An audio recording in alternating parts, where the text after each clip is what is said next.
अब मान लेते हैं कि आपको अपना पहला पेड शूट मिला है या मे बी आप थोड़े से पेड शूट कर चुके हो बट अभी इनिशियल स्टेज में हो एंड आपको कहीं न कहीं ये अपने अंदर इनसिक्योरिटी है या में एक वो होता है ना मतलब डर भी होता है एंड कहीं न कहीं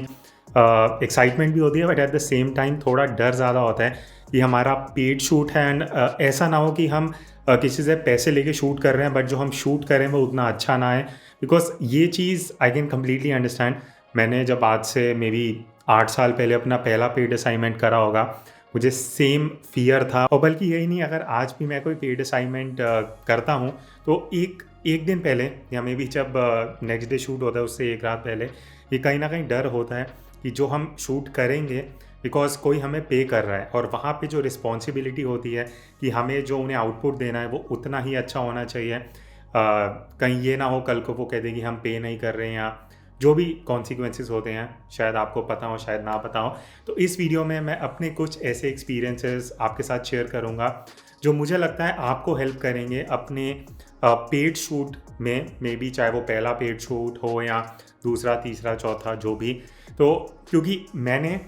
जब पहले कुछ पेड शूट कर रहे थे, मुझे जो चीज़ें लगती थी, मैंने सोचा वो मैं बैठ के एक बार नोट डाउन करता हूँ एंड आप लोगों के साथ बात करता हूँ। सो स्टार्ट करते हैं पहले पॉइंट के साथ और वो बहुत इंपॉर्टेंट होता है जब आप स्पेशली अपना पहला पेड शूट कर रहे हो और मैं बात कर रहा हूँ about know your camera gear. Because अपना जो कैमरा होता है, जब आप शूट पे जाते हो और क्लाइंट आपके सामने खड़ा है और आप उस टाइम पे आपको कुछ ऐसा फंक्शन या कुछ सेटिंग या बटन आपको समझ नहीं आता और अब पहली चीज़ आप क्लाइंट को नहीं बोल सकते कि यार मेरे को ये चीज़ समझ नहीं आ रहा, मेरे को 2-5 मिनट देना। बिकॉज़ वो क्लाइंट आपको पे कर रहा है और आप वहाँ पे एज़ अ प्रोफेशनल फ़ोटोग्राफ़र हो, ना कि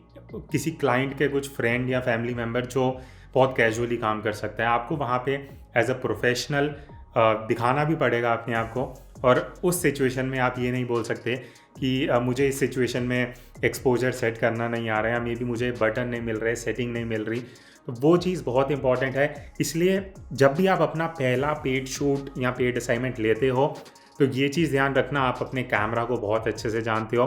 क्योंकि ये नहीं होना चाहिए। और मैं सजेस्ट करूँगा जब तक आप अपने कैमरा को पूरे अच्छे से नहीं जानते, तो पहला पेड असाइनमेंट मत लेना, क्योंकि वो पेड असाइनमेंट उस क्लाइंट के लिए शायद इतना इम्पोर्टेंट हो क्योंकि वो आपको पे कर रहा है। पैसे शायद इतना इम्पोर्टेंट ना हो बट जो टाइम मे बी उसने अपने प्रोडक्ट्स या मे बी मॉडल को भी हायर करा है, जो अगर वो दोबारा करेंगे तो उसका कॉस्ट ऑलमोस्ट डबल हो जाएगा। तो वो चीज़ आपको थोड़ा रिस्पॉन्सिबल होके चलना पड़ता है। ये नहीं हम सोच सकते सिर्फ़ कि कोई नहीं, ज़्यादा से ज़्यादा अगर शूट ख़राब हुआ तो क्लाइंट दोबारा करवा लेगा या मैं मे बी ये शूट नहीं करता, कोई और कर लूँगा। क्योंकि मैं जब भी पेड शूट करता हूँ, चाहे वो मेरा पहला था, दूसरा था या मैं अगर आपको भी सजेस्ट करूँ, एक पेड शूट को या जो आपका असाइनमेंट है, कमर्शियल असाइनमेंट, उसको आप ऐसे मत ट्रीट करना कि आप जस्ट किसी से पैसा ले रहे हो, काम कर रहे हो और उसको दे रहे हो एंड आपका जॉब वहाँ ख़त्म हो गया। मैं इसको ऐसे ट्रीट करता हूँ, स्पेशली शुरू के 5 से 10 शूट, वो आपके लिए पोर्टफोलियो बिल्डिंग शूट्स हैं और आप उसको बहुत अच्छा अपॉर्चुनिटी ले सकते हो, क्योंकि पहली चीज़ वो पेड शूट नहीं है, आपको कोई पे कर रहा है। अगर कोई पे कर रहा है, ऊपर से आपको उसमें जो आप फ़ोटोज़ बना रहे हो, जो कंटेंट बना रहे हो, उसको आप अपने पोर्टफोलियो में डाल सकते हो। तो उससे अच्छा अपॉर्चुनिटी आपके लिए एज़ अ बिगिनर जो एकदम प्रोफेशनल फ़ोटोग्राफ़ी में आ रहा है, उससे अच्छा चांस नहीं हो सकता। तो मैं ये सजेस्ट करूँगा, इसको आप इस तरह से ट्रीट करना कि वो आपका अपना शूट है, जहाँ पे आपको ऐसे शॉट्स निकालने हैं, एटलीस्ट 2 से 3 ऐसे शॉट्स हों जो आप अपने पोर्टफोलियो में डाल सको। तो जब आप उस पर्सपेक्टिव से उस शूट को देखोगे, तो आपका जो आउटपुट है वो ऑब्वियसली काफ़ी अच्छा आएगा, काफ़ी पॉजिटिव आएगा। एंड क्योंकि उसमें आपके लिए सिर्फ़ जो पैसा है वो मेन चीज़ नहीं है, वो जो आप अपना पोर्टफोलियो बिल्ड करोगे, जो उसमें से फ़ोटोज़ निकालोगे, वो आपका इन अ वे फ्यूचर सेट करने के काम आ सकता है। अब इसके बाद जो सेकंड पॉइंट मैं यहाँ पे हाइलाइट करना चाहूँगा वो है रेंट प्रोफेशनल कैमरा या लेंसेज़। ऐसा मैं क्यों बोल रहा हूँ? देखो एक ऑनेस्ट चीज़ मैं आपको बताता हूँ। मैं भी जब शुरू के पेड शूट करता था, मेरे पास आई थिंक बहुत बेसिक कैमरा था, एंट्री लेवल कैमरा था जो शायद 20-25 हज़ार का था एंड मेरे पास किट लेंस था, ज़्यादा से ज़्यादा 50 mm 1.8 लेंस था। तो उसके साथ मैं शूट कर सकता था, बट जो मैंने पहला पॉइंट बताया कि पहली चीज़ जब आप क्लाइंट के साथ पेड शूट कर रहे हो, आपको दिखाना पड़ेगा आप प्रोफेशनल हो, बट उससे इम्पॉर्टेंट चीज़ आप अपना पोर्टफोलियो बिल्ड कर रहे हो। तो जब मैं अपना पोर्टफोलियो बिल्ड कर रहा हूँ और मुझे उसके लिए पेमेंट भी मिल रहा है, तो वो सेम अमाउंट या उससे थोड़ा कम या थोड़ा ज़्यादा क्यों ना मैं ऐसे इक्विपमेंट में लगाऊं जो मैं रेंट कर सकूं, रादर देन कि मैं उसे खरीदूं। इस पॉइंट पे मैं आऊँगा 2-3 मिनट में। बट मैं रेंट के लिए इसलिए बोल रहा हूँ क्योंकि अगर मुझे फॉर एग्जांपल किसी पेड शूट का 3000 मिल रहा है, तो जितना मुझे याद है एक फुल फ्रेम कैमरा बॉडी और एक अच्छा लेंस आपको 2 से 2500 में मिल जाता है रेंट पे एक दिन के लिए। तो वो जो इन्वेस्टमेंट है वो आपके लिए, आपका फ्यूचर सेट करने के लिए बहुत इंपॉर्टेंट है। बिकॉज अगर आप एक अपने जो आपके पास अवेलेबल किट है, क्रॉप सेंसर कैमरा और एक किट लेंस, उससे आप करते हो वर्सेस एक प्रोफेशनल गियर से, जो आउटपुट आएगा, मैं ऑनेस्टली बताऊं डिफरेंस होता है। बोलने के लिए कोई आपको बोल सकता है कि camera does not matter, but quality wise matter करता है, स्पेशली जब आप प्रोफेशनल हो। तो मैं ये सजेस्ट करूँगा रेंट करो, 2 ढाई 3 हज़ार आप रेंट पे लगा दो अगर आपको उतना रेंट मतलब पेमेंट मिल रहा है क्लाइंट से। एंड वो जो आपका इन्वेस्टमेंट है दैट इज़ इन्वेस्टिंग इन अ वे। आप अपना बिजनेस ही बना रहे हो ना, बिजनेस में इन्वेस्टमेंट होता है, यही आपका इन्वेस्टमेंट है। तो आप ऐसे समझो कि अगर वो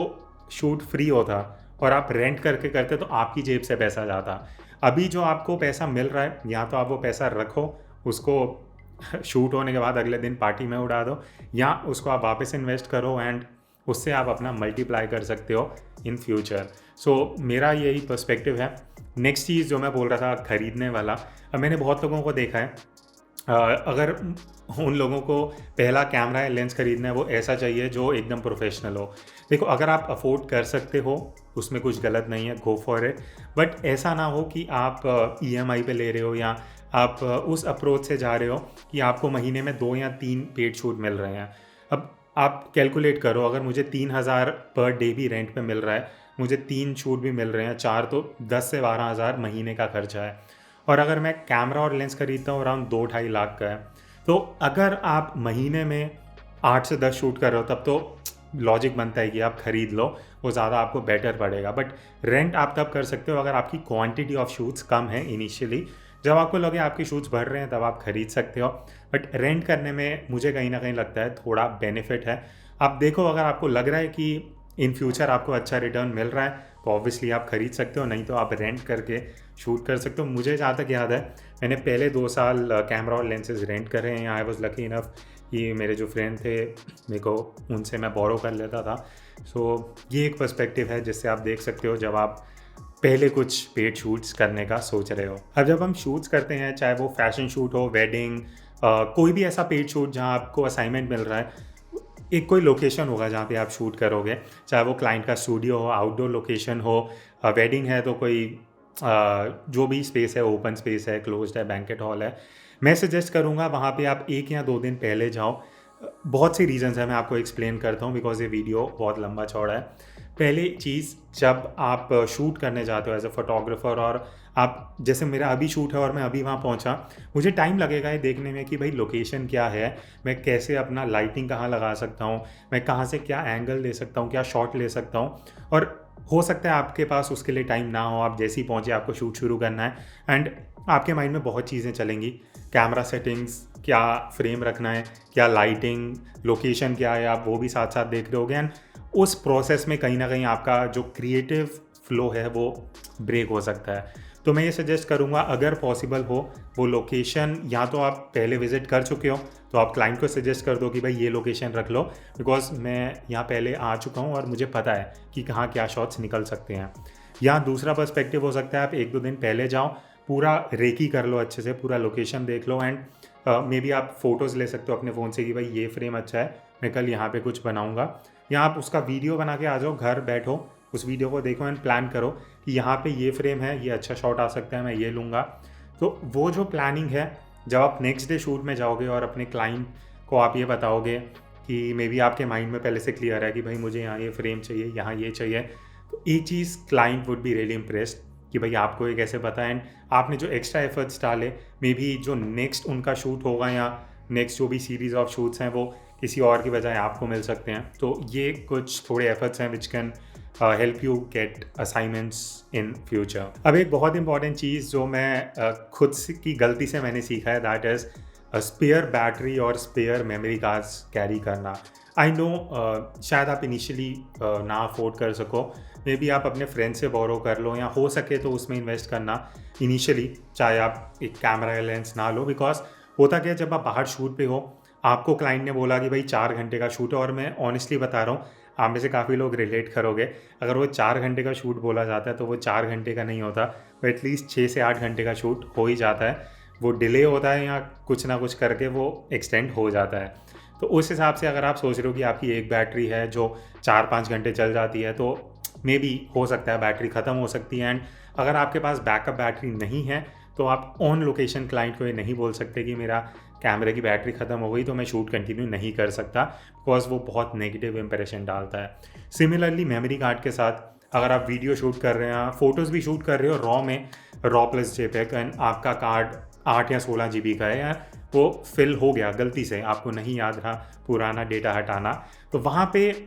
हमेशा एज अ बैकअप एक एक्स्ट्रा कार्ड होना चाहिए। चाहे वो एकदम बेसिक कार्ड हो 4 GB 8 GB का, बट एक बेसिक बैकअप कार्ड होना चाहिए, ताकि ये ना हो कि आपका शूटिंग किसी भी तरह ख़त्म हो। बैटरी है, मेमोरी कार्ड है, कैमरा है, तो यू कैन गो अहेड। तो ये मैं सजेस्ट करूँगा, हमेशा बैकअप बैटरी और कार्ड में ज़रूर इन्वेस्ट करना। अब मैं बहुत इंटरेस्टिंग टॉपिक को टच करता हूँ, वो है मोस्टली मैंने क्या देखा है कि जहाँ पेमेंट्स आके अटकती हैं, वो ये पॉइंट होता है जहाँ पे क्लाइंट आपको बोलता है कि क्लाइंट को आपका काम पसंद नहीं आया, और वही मेजर रीज़न होता है जहाँ पे आपको पेमेंट नहीं मिलती, जहाँ तक मैंने देखा है 95% केसेस में। तो इसीलिए मेरा लर्निंग ये रहा है कि एक पर्सपेक्टिव होता है, आप एज अ फोटोग्राफर जो आपको अच्छा लगता है वो शूट करो, या जो क्लाइंट को चाहिए आप वो शूट करो। तो जब आप पेड असाइनमेंट कर रहे हो किसी और के लिए, क्लाइंट के लिए, मैं सजेस्ट करूँगा जो मेजरली आप क्लाइंट से या तो पहले बात करो, बिकॉज बहुत बार क्या होता है मिसकम्युनिकेशन, या मे बी आपने क्लाइंट के साथ बात नहीं किया कि उन्हें क्या आउटपुट चाहिए, आपने पूरा शूट कर दिया एंड क्लाइंट बाद में आपको बहाना दे रहा है या असली में बोल रहा है कि उसको शूट पसंद नहीं आया। तो अगर आपने वो पहले से डिसाइड करा होगा तो बाद में शायद क्लाइंट ये नहीं बोलेगा कि उसके हिसाब से शूट नहीं आया। तो मैं हमेशा सजेस्ट करूँगा मे बी पहले आप डिस्कस करो, या जो ऑन द लोकेशन आपको क्लाइंट बोल रहा है कि भाई मुझे ऐसी फ़ोटोज़ चाहिए या ये आउटपुट चाहिए, तो मेजरली आप उस पर फोकस करो। बिकॉज जो आपकी क्रिएटिविटी है, एक बार आपने क्लाइंट के हिसाब से शूट कर लिया, टाइम बचा तो आपकी जो क्रिएटिविटी है वो निकाल सकते हो, बट एट दी एंड जो पेमेंट आना है वो क्लाइंट से ही आना है। और अगर उन्हें मे बी आप एज अ आर्टिस्ट आप क्रिएटिव सोचते हो, जो क्लाइंट है उसको अपना काम निकलवाना है, तो आपकी क्रिएटिविटी से उसको शायद मतलब ना हो, उसको अपने काम से मतलब है। तो मैं ये सजेस्ट करूँगा प्रायोरिटी देना क्लाइंट के काम को, एंड अगर आपको लगता है वो पूरा हो चुका है देन आप अपना क्रिएटिव काम जो है वो निकाल सकते हो। अब पेमेंट की अगर हम बात कर ही रहे हैं तो मैं अपने नेक्स्ट पॉइंट को भी यहाँ पे हाईलाइट करता हूँ। पेमेंट से ही रिलेटेड है, बिकॉज बहुत बार क्या होता है हम शूट कर देते हैं, मेरे साथ तो यार मेजॉरिटी टाइम्स हुए, इसलिए आई थिंक मैंने पिछले 2-2.5 साल से कुछ भी कमर्शियल शूट नहीं करा है, बिकॉज अच्छे से अच्छे ब्रांड के साथ मैंने काम करा है, और मेरा कहीं ना कहीं एक्सपीरियंस ये भी रहा है कि एक बहुत अच्छा ब्रांड ने मुझे पे नहीं करा ओनली ऑन द बेसिस कि जो उन्होंने बोला था कि हम इतने आपको प्रोडक्ट्स देंगे जिसका आपको शूट करना है, वो नहीं मिले। उससे 1/5 प्रोडक्ट्स मुझे मिले, एंड वो पेमेंट भी उस हिसाब से कह रहे थे जो कि वॉज 1/5 ऑफ जो मुझे मिलना चाहिए था। तो इस हिसाब में मैं एक चीज़ सजेस्ट करूँगा, हमेशा 50% एडवांस रख के चलो, बीट चाहे किसी क्लाइंट के साथ गुड टर्म्स पे हो या जो भी है, and I would always suggest 50%, at least 50% advance लेना। जब वो आपके अकाउंट में आ जाए उसके बाद ही आप शूट लोकेशन पे जाओ, बिकॉज मे बी आपको क्लाइंट ये बोल सकता है कि आप शूट पे आ जाओ, आज शूट करो, 50% एडवांस उसके बाद मिल जाएगा या आगे मिल जाएगा, और शायद कल परसों या तरसों जो वो कमिट करते हैं वो शायद ना आए। इसलिए मैं सजेस्ट करूँगा एटलीस्ट 50% एडवांस सिक्योर कर लो, जो आपके एफर्ट्स हैं, टाइम है, वो कहीं ना कहीं रिकवर हो जाए अगर मे बी आपको फुल पे नहीं मिलता, तो सो दैट आप ऑन अ सेफर साइड हो। बिकॉज मेरा एक्सपीरियंस यही रहा है कि अगर मैं एडवांस नहीं लेता, मैंने जस्ट ये सोचा कि अच्छे टर्म्स हैं तो पेमेंट आ जाएगा, जो भी है पे मिल जाएगा, बट वो चीज़ नहीं हुआ, 1 बार 2 बार 3 बार। इसीलिए मैं हर बार ये सजेस्ट करता हूँ कि एडवांस बहुत ज़रूरी होता है एज अ प्रोफेशनल फोटोग्राफर। अब मैं आपको एक बहुत अच्छा टेक्निक भी बता देता हूँ, अगर क्लाइंट को मे बी क्लाइंट पे नहीं कर रहा या आपको लग रहा है कि आगे कुछ गड़बड़ी हो सकती है, जितना भी आप कमिट करते हो ना, मे बी आपने बोला मैं आपको 25 फ़ोटोज़ दूंगा एडिटेड एंड एकदम हाई रेस, तो 25 की जगह आप 30 फ़ोटोज़ दे दो, सो दैट क्लाइंट के माइंड में ये हो कि भाई इसने कमिट इतना करा था बट वो ओवर डिलीवर कर रहा है, या 25 बोला था तो वो मुझे 30 फ़ोटोज़ दे रहा है, तो कहीं न कहीं उसके माइंड में आएगा कि चलो अगर मुझे पेमेंट डिले भी करना है तो मैं पहले कर देता हूँ, बिकॉज़ जो फ़ोटोग्राफ़र है, जो आर्टिस्ट है, उसने अपने एंड से एक्स्ट्रा ही डिलीवर किया है, ना कि कम डिलीवर करा है। तो ये कुछ चीज़ हैं जो आप साइकोलॉजिकली क्लाइंट के साथ प्ले कर सकते हो। सो आपके एंड पे it's a positive thing, because आपने जो कमिट किया आप उससे ज़्यादा दे रहे हो, तो क्लाइंट के माइंड में कम से कम ये रहेगा कि भाई इसने ज़्यादा दिया है तो इसको पेमेंट थोड़ा जल्दी दे देते हैं। तो ये एक ट्रिक है जो आप कहीं न कहीं अप्लाई कर सकते हो। मैं लास्ट पॉइंट बहुत इंपॉर्टेंट थोड़ा टेक्निकल पॉइंट दूँगा। वो है कि जब भी आप अपना, चाहे आप सेटिंग सही रख रहे हो, सब कुछ सही है, आप अगर पेड शूट कर रहे हो तो मैं सजेस्ट करूँगा रॉ फॉर्मेट में शूट करना। Raw plus JPEG is one thing जो मैं हमेशा शूट करता हूँ to be on a safer side. क्यों? बिकॉज़ आपको शायद उस टाइम लगे कि फ़ोटो का एक्सपोज़र बहुत अच्छा है, कलर्स बहुत अच्छे हैं, वाइट बैलेंस भी सही है, बट अगर वो जेपेग में शॉट है, एडिटिंग में इशू आ सकता है एंड क्लाइंट आपको मे बी बोल सकता है कि मुझे इस चीज़ में ये थोड़ा एडजस्टमेंट चाहिए। तो जब आपके पास रॉ फाइल होगा, वहाँ बेटर चांसेस हैं कि आप उसका एक्सपोज़र एडजस्ट कर सकते हो, कलर्स, वाइट बैलेंस, बहुत चीज़ें आप बाद में एडजस्ट कर सकते हो जो जेपेग में एक हद तक लिमिटेशन होती है। तो अगर आप शूट कर रहे हो और आपके पास इतना कार्ड तो है, आई एम श्योर आजकल 16 जीबी मेमोरी कार्ड हर कोई रखता है, तो रॉ प्लस जेपेग शूट करो सो दैट बाद में आपको लगे भी कि एक्सपोजर ऊपर नीचे है तो आप उसको बाद में हैंडल कर सकते हो। तो यही थे कुछ 7-8, मुझे नहीं पता कितने टिप्स थे, जो मुझे लगता है आपको हेल्प करेंगे। मुझे आपके एंड से एक ही चीज़ चाहिए, मुझे नीचे कमेंट करके बताना कि आपको ये वीडियो कैसा लगा। डू यू थिंक ये आपको कहीं न कहीं हेल्प करेगा? या इन फ्यूचर अगर आपके कुछ भी टॉपिक सजेशंस हैं, मुझे नीचे कमेंट कर देना, बिकॉज़ मैं कमेंट ज़रूर पढ़ता हूँ, चाहे रिप्लाई करूँ या ना करूँ। तो मुझे कुछ आगे की वीडियोज़ के लिए शायद आपके बेसिस पे आप क्या सीखना चाहते हो, उस बेसिस पे मैं वीडियो बना सकता हूँ। सो आई होप ये वीडियो इन्फॉर्मेटिव था। हम मिलते हैं आगे इसी तरह इंटरेस्टिंग एंड इन्फॉर्मेटिव वीडियोज़ में। तब तक take care and keep clicking.